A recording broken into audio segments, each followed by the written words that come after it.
You're in for a treat this morning. We're proud to say that our commencement address this morning will be delivered by one of our own. Dr. Tyler Sexton completed his pediatric residency at USA Health in 2010. But that accomplishment is just one of the many incredible things he has achieved in his life and career.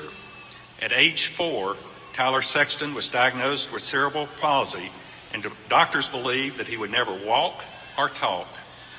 After undergoing more than 16 surgeries as a child, he not only proved these predictions to be incorrect, he grew up to be a pediatric surgeon who currently serves as chair of pediatrics, wound care, and hyperbaric medicine at Singing River Hospital in Mississippi.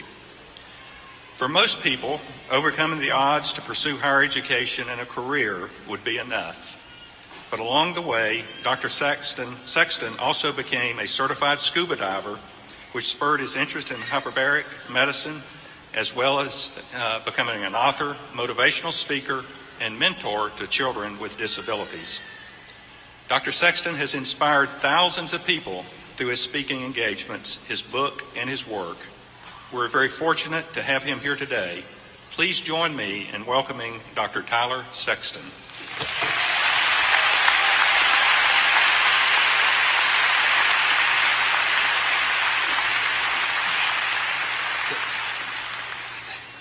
Good morning. Let me hear it. Yeah, you guys excited? I mean, come on. That's what this is all about, right? Good.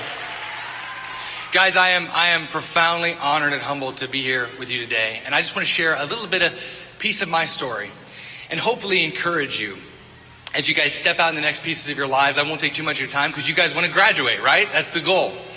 But I do hope that there's something beyond that. And I want to share with you a little bit of piece of my story, that in the midst of your struggles or your circumstances, that you might find hope and a reason behind what you might be going through or what you're about to encounter. You know, when I was born 28 weeks, and both my lungs collapsed. They told my parents that they'd keep my body warm so that they could hold me for the first and last time before they buried me. They said that they would keep my body on a respirator so my body would stay warm so they could do that. They said that if I did survive, that I would be blind, mentally and physically disabled, and never walk. They said, you might as well just go home and mourn the loss of Tyler, because if he does anything, he might just sharpen pencils for a living. After that point, of course, I got older. And about 18 months old, I was officially diagnosed with cerebral palsy. As I got older, I still couldn't sit up, I couldn't stand. Undergoing the 16 surgeries, went through a lot of things. What we didn't realize is how God can take a tragedy and turn it into a triumph.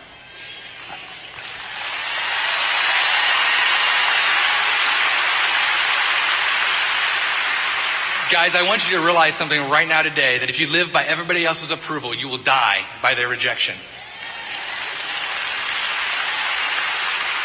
And people's opinion of you does not have to be the current place that you sit. Right? So it all started for me back even when I was in 4th grade. I was in the PE teacher, and there was a substitute PE teacher, and I was trying to do jumping jacks. And I was doing my clumsy attempt with jumping jacks, and they said to me, the PE teacher shouted in front of everybody, "Kid, is that the best you can do? Quit clowning around." That was the best that I could do. So I went home, and I was humiliated. I told my mother I didn't want to be me anymore. So she took me in my room, and she took everything out of my room. She started throwing away my TV, my Nintendo. Who doesn't love a Nintendo, right? I mean, she threw everything. She threw my Nintendo, my toys, my pictures, everything but the bed itself. And she kept saying, "What can't I take away from you?" I said, "I don't know, you've taken everything." I started to cry angrily. The one woman that I believed in, that I loved the most, my little sweet potato, took it all from me. And she kept saying, "What can't I take away from you?" I said, "I have no idea. You've taken everything." She said, "No, I can't take away who God made you and the spirit he gave you, that you're alive and you're a blessing and you have something to do." So I knew that I always wanted to be a doctor. That was my dream entirely. So I set off to go to college. All right, so I went off to college, and I was excited because, you know what? I just walk a little funny. Everybody in college is crazy, right? You can sit around in the corner seeking enlightenment, doing whatever. I thought, I walk a little funny, no big deal. I got made fun of every day I walked on that college campus. Matter of fact, I went to my first advisor, and I said to him, "I want to be a doctor." And they said, "You're going to have to pick a different career." I said, "Well, I'm going to have to pick a different advisor." And so I went to another one. And I said, I want to be a doctor. She said to me, well, we can do that, but let's pick a different choice in case it doesn't work out. So I picked another one. Found a third one. I said, listen, I know I'm a young 18-year-old kid. I know that what I'm going to ask you is crazy, that I want to be a doctor. She said, okay. She mapped it out for me. Little did I realize what that was going to take. You know, it's funny. I used a Segway. You know the thing that President Bush fell off of? You remember? You guys know that? So I used a Segway to get around because I can't walk long distances. I got made fun of every day. It got so bad that I would put sunglasses on and pretend that I was blind because nobody would mess with the blind guy. Of course, they'd freak out when I got into the Segway and didn't hit anything when I drove away, right? So I didn't realize I set out to be a doctor and I went off to college and I got rejected. I sat in front of a college administrator in a university, a U.S. university where I wanted to go to college. He said, you will never be a doctor because they won't come to you. He said, you'll never be a doctor. We know 8 of 12 people that will reject you because of your disability. I said, you can't say that. He said, well, just because we say we like you doesn't mean we like you. And there I was. And I stand here today in awe of you. And I mean that because I'm so proud of you and the next stages that you're going into life, your new jobs that you've trained for, or you guys are stepping into the next phase of your professional careers that you're going to train for more as you continue your education. Some of you may be sitting there and be like, I don't know what I'm going to do. I'm just glad to graduate, right? And there's nothing wrong with that because I want you to know it's better to be prepared for an opportunity and not have one than have an opportunity and not be prepared, right? And I have learned one thing in this life, that people say no and God says yes. And my yes came from an opportunity in a Caribbean medical school. And I went to that Caribbean medical school and I became a doctor. My rotations weren't smooth. People tried to throw me out because of my service dog. People that were mentors, that I thought were mentors, ended up saying things they shouldn't have said. And I want to encourage you, if you guys could see you the way I see you, see the greatness within you, and you realize that you have a spirit, that the spirit is more important than a broken body. Everybody's handicapped. Mine the world can see. Your guys, you're expertly hidden, and there's something there. And I want you to remember that 10% of life is what happens to you, and 90% is how you react to it. Right? If just one of you can see you the way I do, as blessed and highly favored and meant for a purpose, your life will be ever changed. I've heard it all. You won't make it. It can't be done. No one's going to see you.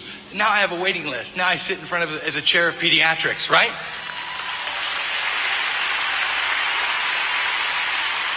But I want to tell you this, is you are going to go through this life and there's going to be cycles of no. And I've learned one thing, and I've just got to say this, that I would rather walk with a limp in Christ than with a strut in the world.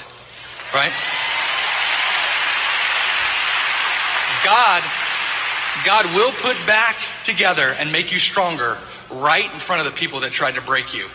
Right? So remember, just because you hear a no or it can't be done doesn't mean it cannot be done. And I will tell you this, you guys are great. And I'm not talking about walking around this world entitled. That's the problem we have sometimes. We think we deserve something, or we think it's owed to us. It's not owed to us. Hard work, a gentle attitude, and perseverance, that's what it takes. And I'm talking about when you realize your potential, when you learn to chase your dreams, you will have made your parents proud, which I know you have, your school proud, your friends proud, and your employers and the rest of your life proud. And I want you to forever chase your dream. Now, with that being said, I'm going to tell you one more story, and I'm going to be quiet, and I'm going to close with this story. Trying to let you guys remember about the chase of dreams, and something that really has been a defining moment for me that has carried through my entire life. When I was younger, I had a physical therapist named Michelle Larson. And my mother is a helicopter mom. She always wanted to make sure I didn't get hurt and all those things, right? And she said, Lisa, my mom's name is Lisa, and my physical therapist said, you need to let Tyler get out and be with other kids.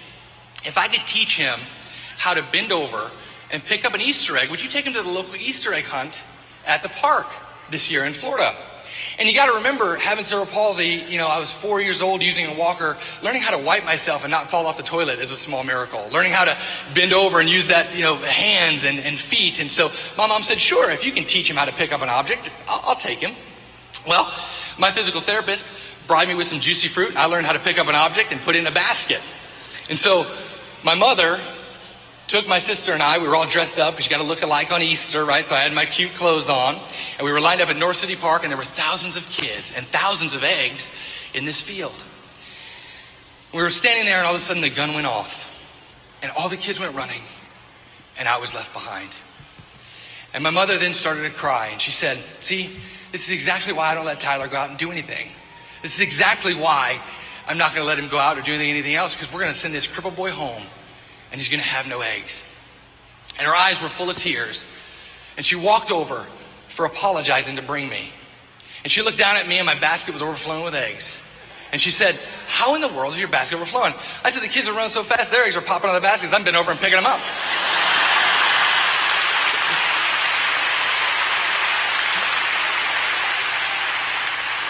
And at that point, as clear as day, it was said to my mother, and it's something we believe, if you could just learn to slow down, find your blessings, pick up the small blessing. Don't try to be first.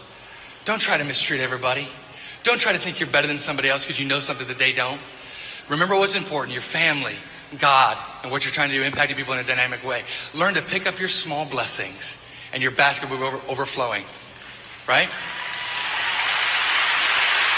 So guys, I want to tell you this. I want to say congratulations, and may God richly bless you all. Thank you very much. Take care.